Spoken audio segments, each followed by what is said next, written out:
الا بقيتو عاقلين خليناها فاش مات الوالد ديالي الله يرحمه، والا كنتي مازال ما شفتي الجزء الاول غادي نخليه لك هنايا، دخل تفرج ليه باش فهم علاش كندويو وباش تفهم القصه ديالنا. ودابا ما بقى ليا غير نكمل لكم القصه ديالنا، واللي النهايه ديالها غتكون صادمه ومليئه بالمفاجآت. خليكم معايا وما تمشيو فيه.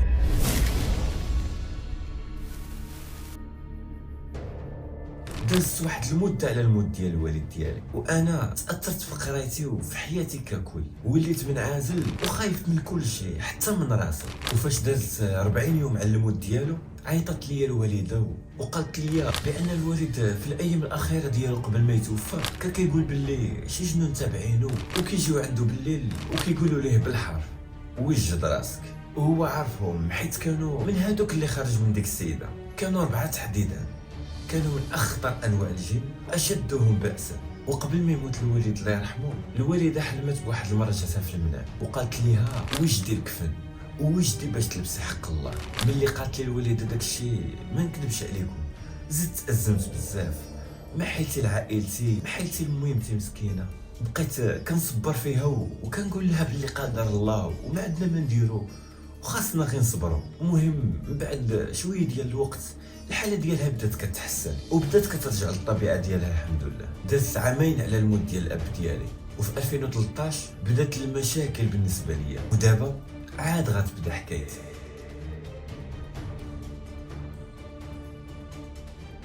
واحد النهار دخلت للبيت اللي كان كيلقى فيه الوالد المرضى ديالو باش نهز شي حاجه، وانا نلقى واحد المراه جالسه في القنت وكتشوف فيا، وانا فاش شفتها برد لي الماء في ركابي، حيت اكيد ماشي شي وحده من العائله، واصلا البيت كان مسدود. بقيت كنقرا شي ايات اللي حافظ وهي تشوف فيا، وبقات كتبتسم واحد الابتسامه كتبرد الجمر، وهي تقول لي ما تخافش سي سمير. وما نكذبش عليكم ديك الساعات عاد خفت ديال بصح، وما جيت فين نسولها ونقول لها شكون نتيا، حتى بحال اللي كنت غير كنحلم ما لقيت حتى شي حاجه قدامي. والله اخوتي الا تخلعت واحد الخلعه عمري نساها حياتي كامله، حتى ركب فيا بوصفار. بغيت نعاود للوالده هادشي اللي وقع معايا، ولكن خفتها غير تزيد تأزم وتزيد حالتها تسوء اكثر من اللي كانت في الاول.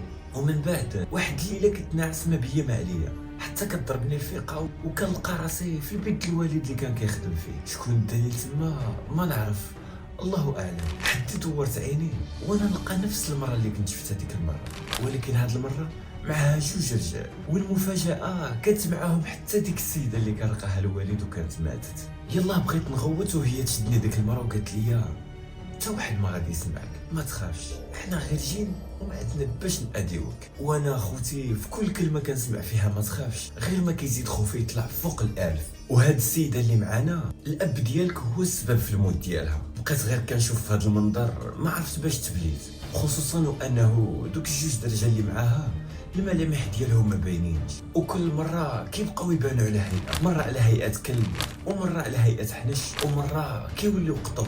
قلت ليها وانا كنترعد بالخلع شكون انتي واش كديري هنا؟ انا بالله وبالشرع معاك. قالت لي انا ضحيه من ضحايا الاب ديالك. وانا نقول ليها قتلتوه وغصبتوه في حياته، اش بغيتو منه مازال؟ قالت لي بقتل راسو براسو، حنا ما قتلناه ما اديناه. وبقات كضحك بواحد الصوت اللي غريب بزاف، وبلا ما نحس كضربني الفيقه وكنلقى راسي في بيتي اللي كنت فيه بحال اللي كنت غير كنحلم. نطت بالزربه، توضيت وصليت ومشيت عند واحد السيد اللي كان الصديق ديال الاب ديالي، وحتى هو كان راقي بحاله.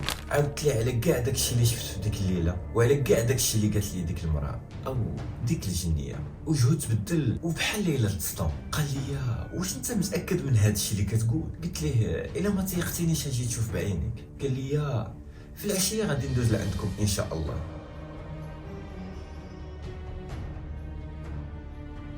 ومن بعد ما جا في العشيه دخل البيت وبقى كيقرا شي ايات وكيعزل، وهو يعيط ليا وقال لي ريح. جلست وهو يبقى يقرا عليا حتى غيبت، وما بقيت عاقل على حتى شي حاجه حتى فيقني. قال لي نوضي ولدي راه ما كاين والو هنا وحتى انت ما فيك حتى شي حاجه. قلت ليه وداكشي اللي شفت في ديك الليله شنو التفسير ديالو؟ قال لي هادي ساعتين وانا هنا كنحاول ولكن راه ما لقيت حتى حاجه وما بان ليا والو. صافي مشى وخرج وخلاني حاير وما عارف ما ندير، وبديت كنحس براسي بحال اللي بدا يهرب لي الفريخ، وبديت نحماق. يلا بغيت نوض نخرج من البيت وهو يتسد الباب بوحدو، وفي لمح البصر بانت ليا ديك السيده اللي كتخرج ديما، ولكن هاد المره كانوا معاها بزاف ديال الجن. حتى وليت كنحس براسي كاين في واحد الزحام اللي كبير بزاف وما قدرتش نخرج منه، بحال تقولوا في السويقه ولا ما عرفتش حاجه بحال هكذا. اخوتي بدات كتضحك بواحد الصوت اللي غريب بزاف ومرتفع، وهي تقول لي حنا ماشي من داك النوع اللي جبدنا الفقيه بكل بساطه. قلت ليها وانا مخلوع شكون نتوما؟ قالت لي حنا جحيمك على الارض، وبدات كتضحك وتغوت وكتقول لي الوالد ديال قتل لي راجلي، وهي انتقمت منه وقتلت حتى الوالد معاها. وتما حسيت بشويه ديال الشجاعه واخا مخلطه بالخوف، وانا نقول ليها نتوما اصلا كنتو كتعداو على ديك السيده وما كنتوش مخلينها بحالها. وقالت لي ماشي حنا اللي تعدينا عليها، عمتها اللي تعدات عليها وشدات 13 روح وكتفاتها في الجسد ديالها بداك السحر اللي دارت. ومن الشده والبأس ديالو تسبب الابطال ديالو في الموت ديال راجلي، وهذا الشيء اللي قتل ديك السيده وقتل حتى باك حتى هو. وانا نقول ليها وانا مالي، ياك ما بيني وبينكم حتى شي حاجه؟ قالت لي بيني وبينك الشريف، بيني وبينك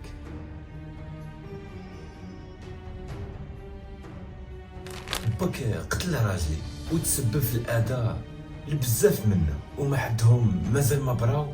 غتبقى تشوفني كل مره، عرفتي الا ما براوش غادي نتبعك فين مشى الوالد ديالك. وفي ديك اللحظه غبرت وما بقاش ليها الاثار. ومن ديك اللحظه وانا كنشوفها ديما في المدرسه في اي بلاصه مشيت ليها، بحال اللي كتحاول تبين لي بانني راني ديما حداك، وفي اي لحظه نقدر نتبعك للوالد ديالك. دازت عامين وانا على هذا الحال، ما خليت فقيه مشيت ليه، ما خليت اطباء نفسيين، ولحد الان كنحاول نخبي هذا الشيء اللي قلت لكم على الوالده باش ما تاثرش. دابا هذه 5 ايام ما شفت ديك المراه او ديك الجنيه، وفي اي لحظه تقدر تجي وتبان ليا، والله اعلم بالنتيجه. ولكن اللي بان ليا دابا هو ان دوك الرجال اللي كانوا تاذاو شافوا ولا ما عرفت شي حاجه بحال هكا. مهم كنحاول نقنع راسي باي حاجه، قصتي ما عندها نهايه. ولكن غنقول لكم باللي هادشي اللي عاودت لكم ما هو الا شويه من داكشي اللي كنعيش. الحمد لله هاد السيمانه الامور مزيانه، دعيو معايا باش نتفك من هادشي، ودعيو بالرحمه لديك السيده وحتى الوالد ديالي. هذا الخوت راه قصه حقيقيه وقعت لواحد السيد سميتو سمير كاين في وجده. هادشي اللي كاين في القصه ديال اليوم، وهنا غنكون وصلنا للنهايه ديال القصه ديالنا. بغيت نسمع الاراء ديالكم في كومونتيرات، كي جاتكم القصه، وكون كان وقع معك هادشي شنو كنتي غدير؟ وما تنساش تخلي ليا لايك باش الفيديو يبان عند ناس وحدين اخرين، وبارطاجي الفيديو مع كاع الناس اللي كتعرف. ودابا ما بقى لي غير نقول لكم نتشوفوا في الفيديو الجاي، واللي جاي غيكون حسن ان شاء الله.